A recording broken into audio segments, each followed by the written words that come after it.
Hey, Chris from Codify Academy here. In this video, we're going to check out some of the most common HTML and CSS that we use to build websites.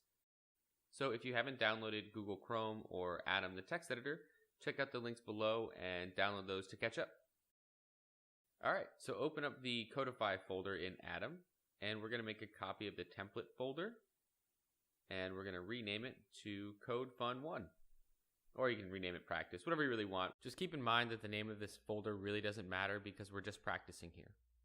So let's just do a quick overview of HTML. So you're going to see in my index page that I have these commented out for us. So HTML stands for Hypertext Markup Language. That just means that HTML uses tags to identify content, and that is used to create structure for a website. We can also add attributes to a start tag of any element, and this is going to change how that behaves. Last main point is all HTML files end in .html. Alright, cool. So the first thing we're going to do is we're going to add a title, and then just make sure to save it, and we're going to open this in the browser. Copy of the link, just like we learned earlier, and we're going to paste it and view it. All you're going to notice is that text has been added to the tab in the browser. So let's go back to Atom, and let's actually create some HTML in our body tag. All HTML users see will go inside of the body tag. Alright, so let's start with a H1 through H6 tags. These are header tags. These are basically just telling the browser what is the most important text on your web page. Search engines use these tags to actually figure out what content is on your website. So without them, the internet and users of the internet are not going to really know how to find your website. You're going to see that the head tags actually have different sizes, but that doesn't really matter. Don't use HTML tags to style your actual content.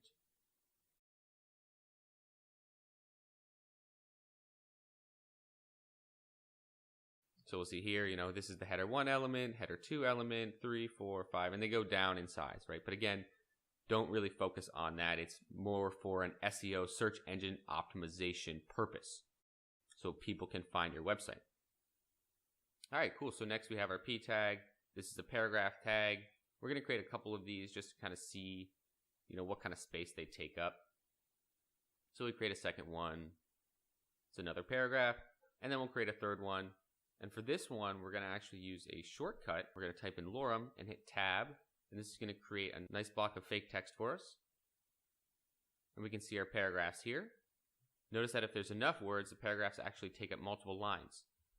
So most of your text is actually going to be going in paragraph tags, not the actual header tags, not those H1 through H6 tags. Alright, cool. So next up is our UL. This is an unordered list. So inside of the unordered list tag, we put in LI elements. This is short for list items. So we're basically just creating a list here. This is going to be a bullet point list. So if you ever need that, you use a UL with some LIs inside. And then our other one is OL. This is going to be an ordered list. Right, this is actually going to have numbers instead of bullet points. So we can just add in, some fake items for now, and then we'll see how it looks. Cool, and we can see the difference between the UL and the OL here. One has dots, one has numbers. You can actually change those, but we don't care about that right now. Alright, so next is our A tag. This stands for anchor tag. We're going to use this tag to link to other websites and other pages online. Okay, so we can create the tag without the required attribute just to see how it looks in the browser, and we're going to see that it looks pretty much like every other element we've created so far. The only difference is once we add this attribute, the href, it will actually link to another website. Okay, so let's see it first. See, it looks just like a paragraph basically here, but once we add this href attribute, we can actually pick a location. Where do we want it to go? We're just going to say google.com for now. So I copied the URL with a shortcut, and then I pasted it inside of the href attribute. Then we'll go back, we'll check it out, and look, it's a link now. So links are underlined and they're typically blue, right? This one's already been visited. Now we can also add another attribute called target to an A tag. So for the value, we're going to use _blank here. And instead of opening in the same page, we're going to actually open in a new tab. So you see how that new tab opened in the top there? We can just close them down now. Anytime you don't want the user to have to go back and forth between your link and your website, we're just going to use that target blank attribute. Let's see the A tag in two more examples. First, we're going to put that same href around the paragraph element, and we're going to see it does the same thing. So we can actually nest an anchor tag inside of other tags. Again, the A tag is just to link to another website.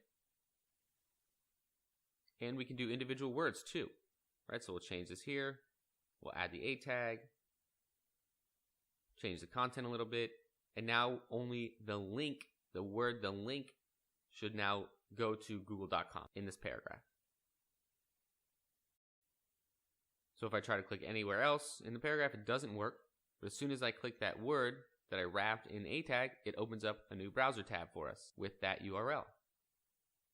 You can change this URL. It doesn't have to be google.com every time. You can just go to any website, copy the URL, or if you know the URL, you can type it right in. Next, we have an image tag. This is going to require two attributes, and there is no end tag on this element, so it's just an opening tag. Okay, so we add the alt attribute. This tells the browser what this image is. It's going to be mostly for people that are visually impaired. They have this thing called a screen reader that will actually read the alt text to them instead of displaying the image because they can't see it. And the other option is if the image for whatever reason didn't show up, then the alt text will actually be in its place. So we always use the alt attribute. The other one is going to be the source attribute, and here I'm just trying to find an image.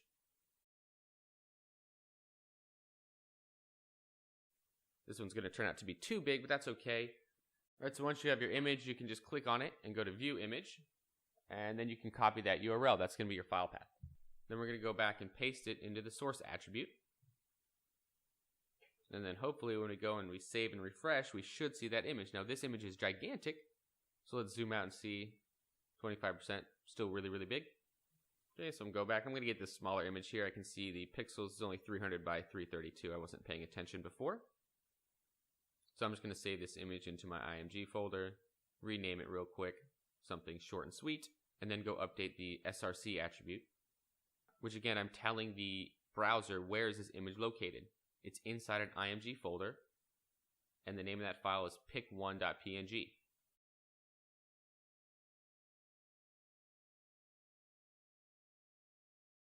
So when I save and refresh, there's my image. Let's do one more example of that A tag from before. Remember, we're going to link to another website with this. So we're going to build out the A tag, and then I'm going to actually just copy the image and put it inside of the anchor tag. So now I'm going to have a second image, and when I click on that second image, it's actually going to link to google.com. And when I click the first image, it doesn't link, but when I click that second image, because I put the A tag around it with the href equal to Google, it'll actually open up to Google when you click on it. All right, so our last elements that we're going to look at is going to be our div, which stands for division, and span, which stands for span. Okay, and we're going to actually need one more element to show how this works. So we're going to make a p tag. So let's see how it looks normally, right? Just text in a line, just like our other paragraph. And then we're going to add a div around a single word and see what happens. Right, so notice it actually breaks the entire paragraph and creates a new line, and then everything after it also has a new line. So let's see what happens when we do a span. And again, we're going to notice it's back to normal. Nothing changed at all. So div is going to create a new line, basically. It's going to be used to wrap elements. So it's not going to be used in that first situation we used. We're going to actually create a wrapper around all of our content here. And that's what we're going to use a div for. It's going to divide content from other content so we can actually style it later. Right, and we can see nothing's changed. A div is just an empty set element. It has no default styling, no styles whatsoever. We have to add them in. So it's literally used to section off content. And the span, it just keeps something in the same line, and we can style it later. Very similar to a div, but a div is used for way more content. All right, let's move on to CSS. And first, let's do a quick review. CSS stands for Cascading Style Sheets. It refers to how CSS is applied one style on top of another. We also create selectors in CSS which chooses HTML that we want to style. And once we have that selector created, we can add property and value pairs to those selectors. And that's going to change how those elements look. So let's start with a very basic one. You know this. This is the HTML selector. we're going to just select by HTML element. We're going to select our div elements, and we're going to add a background color of tomato. Let's go ahead and see how that looks. So see, our div now has the background color of tomato. But notice there's this like weird white spot up here, so I'm going to see if I can't figure out what it is. So I look at my HTML element, nothing. I look at my body. Then I look at my div. And finally I see it on my H1. So here the body has a slight margin. So what I'm going to do is I'm going to use this new CSS rule creator, which gives me the body selector. And then I'm going to change this margin here just to 0. And we can see everything shifts over. No more white space on the sides. And it removed a little bit on the top. Let's go paste it in our CSS page and save that. So we can use that new rule selector if we don't have one existing. But let's say we have one existing. We're going to adjust the H1 element. And margin is just space around elements. It's actually white space around elements. And we can see that it's gone now. We removed the margin on the top from the H1. That was that orange space. Now it's gone. We can see it's still on most of the other elements.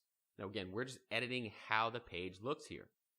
Let's add a little bit of color to our div. We're going to change all of the font color to white. And notice that the links are still blue, right? We can still see the links very clearly, even though the font has changed. When you adjust color, it does not affect an anchor tag. So we select the anchor tag and we can adjust it. Now we can see it's white and it's still underlined.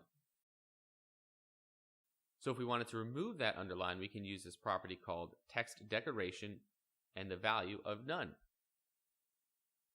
And that's just going to remove the underline from all of the anchor tags. This is definitely going to confuse a user, but just to see how this property works, we did this example. Okay, so let's make the anchor stand out a little more, and we're going to leave the underline. And there we go. Now it stands out more. One trick I like to do is add a border around a given element so I can see how much space it's actually taking up. So it's kind of hard to see, so let's increase it real quick.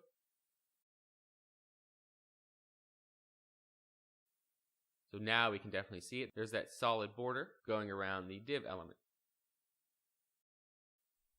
Okay, and that's part of the box model. We're going to visit that a lot. Okay, so let's try adding another part of the box model. It's called padding. And this adds space within the border. And we can see as we hover over the element, if we remove the padding, what happens, right? So it's actually creating this space inside of the border. And then below is this thing called the box model. Let's add some margin to see what happens, right? So this is the third part of the box model. And we can see it creates this weird white space around the element. All right, so we like that, so we'll add the margin into the selector. So another thing that we can change is font size. So I'm going to add this property to the H1 element. And notice that it gets absurdly big.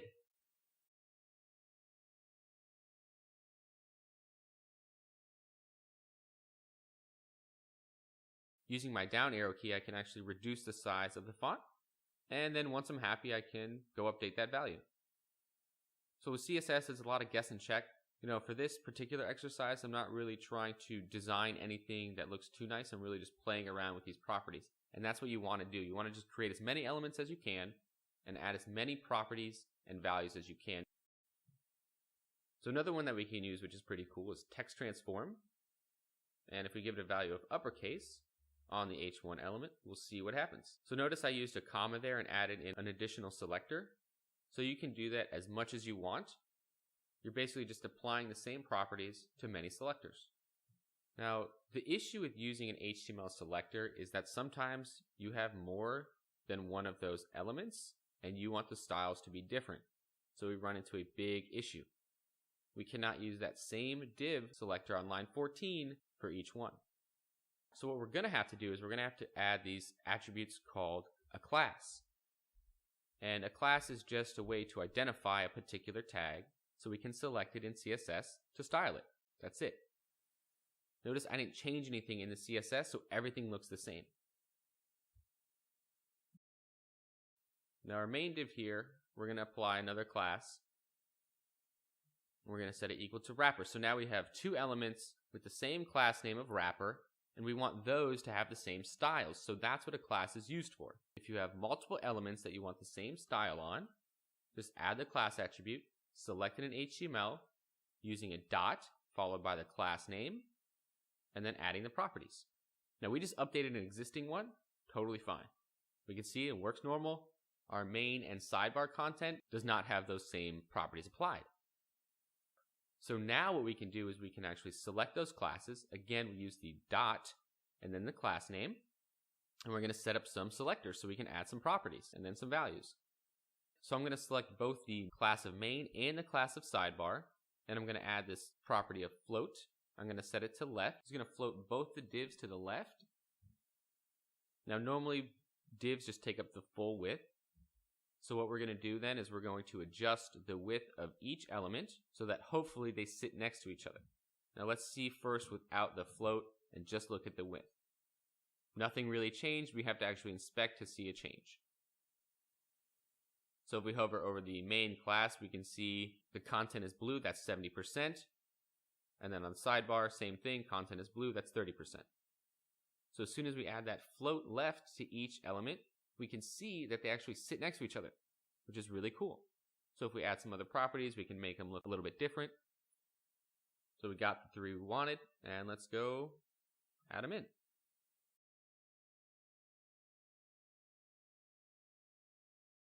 And let's uncomment this code and delete the height real quick.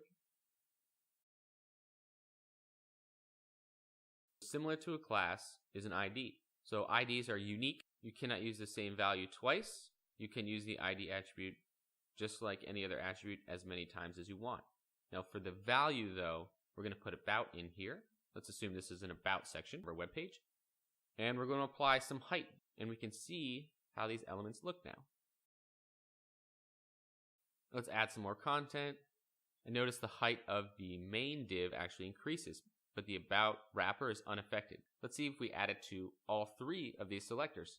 An element with an ID of about, an element with a class of main, and an element with a class of sidebar. So notice they all look the same now, pretty sweet. And this is how we go about building websites. So we create some HTML elements, we go into CSS, we select those elements, and then we apply properties and values. And then we move on. I hope you enjoyed that demonstration of how we use HTML and CSS together. I would strongly encourage that you visit W3 School's HTML reference and CSS reference. Start creating some HTML elements with some attributes, and then select those elements in CSS and add some styles.